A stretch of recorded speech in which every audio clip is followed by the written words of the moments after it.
सोहल्ला दोस्त सुनी तो आज मैं उठली और गाड़ी गुड़ा जनता बाहरी गल तो हम पुंज दा बाहरी जे तो नदी के जीवार लगी तो पार्थ दा भी ताको संगे दउचन तो मुझे पलेसी ताको संगे बाइक थी मैं रोड के जनता पहुंची जैसी तो बाकी दिन ठारू आज ना जरा थे दुकान पाके जनता में पहुंची जैसी तो इनते पलेसी दुकान पाके दुकान सामान पत्र सब किसी बाहर कर देसे हम फ्रिज रे ठंडा नहीं थे तो ठंडा बने पके देसी पहला तो फ्रिज खोसे हम सामान वाले इने ओटे से नोटते से तो फास्ट गोटे साइड रे रखी देसी पहला तो पके देसी काच मार स्प्राइट शाखारे पके देसी काच मार थम्स अप तापर पके देसी 10 रो ग्लूकोज सकालु काम करी करी रसी जेथे से तो मुई करी देसी मोर पेट पूजा केना पले एसी जूनागढ़ रो दुकान सामान जेते भी सामान आसीथि तो तने हम सब गुटे गुटे के रखी देसी और तारपर से पले एसी खाबार लागि के जे बोले टाइम बीती के जेती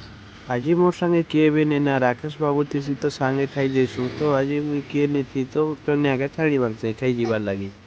वीडियो जदि भल लागला like comment share and subscribe करवा के नहीं भूलबे नेक्स्ट ब्लॉग रे फिर बेटा